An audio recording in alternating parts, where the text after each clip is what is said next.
Session to order on Thursday, June the 24th, 2010. This meeting is a special meeting to hold a public hearing for the proposed 10-year comprehensive educational facilities plan. We will start this meeting out with the Pledge of Allegiance, and Mr. K.K. Matthews, would you lead us in that, please? Flag from the outside. I think y'all hear me. You all ready? Pledge allegiance To the flag of the United States of America and To the republic for which it stands, one nation, under God, indivisible, with liberty and justice for all. Thank you, K.K.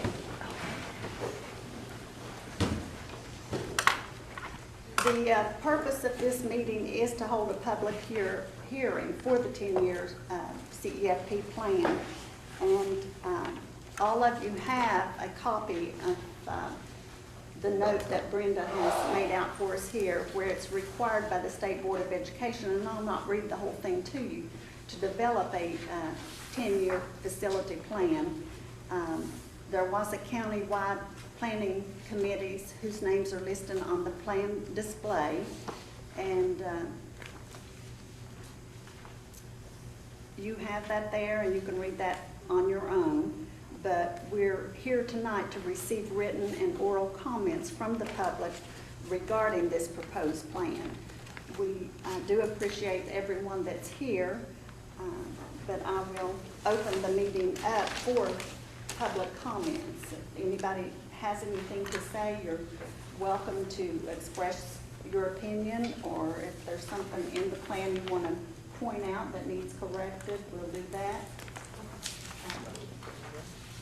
The board, yeah, the board and everybody here is welcome.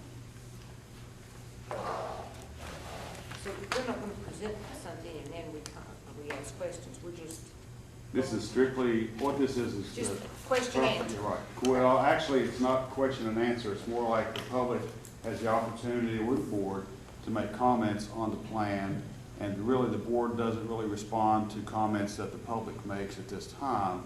They just take them all in, written or oral, and then we write them down and have minutes of the meeting so that the board knows how the public feels about the plan. They've had 7 weeks, Brenda, to look at it in several different locations, or however many locations you had it in. And then Dwight's here today if you want to hear from the committee, you know, as an overview of what we did and what transpired during those meetings. Would you care to Oh, I don't mind.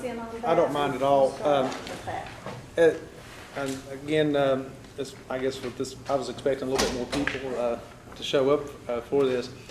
Basically, we had several meetings that went around the county to get people's ideas and opinions from different communities on what we should be doing with our school facility plan.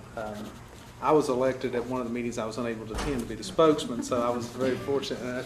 I brought a valuable lesson there to learn. The committee members that we have here tonight is Mr. Brundy, the assistant principal from Guy Valley, Ms. Burton, a parent coordinator from West Hamlin, Mr. Ellis, a community member from West Hamlin, Pleasant View area, Mr. Smith from the board office. Of course, Brenda was at all of our meetings. Mr. Ferguson from ZMM, and Carol Lathrop from, I'm not sure what company. Planning Advocates. Planning Advocates, who kind of facilitated the meetings as we went through to make sure that we covered all the material that we were supposed to have in them. As you can see in the part of the introduction, there's a little bit of change in what we propose doing for the next 10 years as far as the configuration of the schools, with some new schools being built and some schools just being worked on with school improvement funds. We don't think would be good enough or large enough projects for the SBA to fund.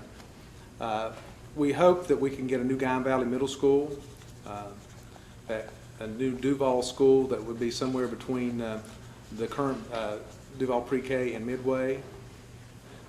We hope to do some improvements or even build a new Ranger School, which would include some of the kids from different attendance areas. I think as of right now, West Hamlin is at capacity for the elementary school, and we have kids from the Mid-Kip area on up going down to the West Hamlin school. So maybe we could change that attendance area a little bit. And I was in hopes that we could talk with Wayne County and possibly pull some of the kids from the Cove Creek area over to the Ranger School for some additional cross-line consolidation in that way. Because those kids at Cove Gap, their school closed several years ago, and they have to go all the way to East Lynn Elementary, which is quite a distance farther than where we would have for Ranger. Every meeting we had several good discussions. I think that the discussions we had were very lively, and I think people's opinions were listened to. We tried to do consensus on everything that we came up with that's in the plan. We're not sure that this is a 100% perfect plan. Of course, no plans are, and it is just a plan and a guide for us to move forward in the future for our school system. At this time, if there's any other questions about the process, I would be more glad to take those questions or have someone else in the audience. One thing that everyone needs to understand is that it is just a plan, and it is what's called a living document or a fluid document. The board, the superintendent, with the board's approval, has the opportunity to change the plan every year or modify the plan. In fact, anything you do during the year, you have to amend the plan with the School Building Authority in the state of West Virginia, the State Department of Education. So it is an ongoing thing for you folks every year. And it's just basically a plan to get started as to what direction you'd like to go. But we will incorporate any comments tonight, the meeting minutes tonight, in the plan. That's one section that has to be incorporated. And if you folks choose to change any of the plan, you have that ability to do that prior to us submitting a final document to the state of West Virginia. And of course, it's our hope that the community members will buy into the plan that we have developed or presented, and we actually approve and go forward in helping in the funding of the plan. And we think that all areas of the county are covered to some extent with this plan, so that each community can feel like that they're not getting slighted in what happens with the CEFP plan here. We hope to get some new athletic facilities and some new facilities for the high school here, as well as for the other schools in the county, and some upgrades on technology as well. I'd just like to thank Dwight and all of you all that worked on as committee members. Appreciate your input there. On the synopsis we received here, it says the steering committee reached a consensus and submitted a plan to the board, which is what we're doing tonight. I'm just trying to define what consensus is. Is that just the overall number of schools and the school configuration and all those kind of things, or is a consensus that at any time address any prioritization of these schools? No, the priority as far as like if you look at the summary, the first section, it talks about the overall, the projects, the consolidations, the grade configurations of each school. Those aren't prioritized in any way, shape, or form. The board has the opportunity to prioritize projects at a later date. The committee does not prioritize which projects they felt should be first, second, third. That's up to the Board of Education. Okay, I guess then my next question would be, at what time would the board do that? I mean, whenever you entertain to do a project, you have to submit your project, and you're going to get however you're going to fund the project, you would choose which projects you would want to go first. So until you're actually at the point of beginning to deal with a particular project, you don't decide what that project would be? Correct. I was under the assumption that maybe in past times that they were prioritized, and then as monies became available or whatever, then you work towards from that list.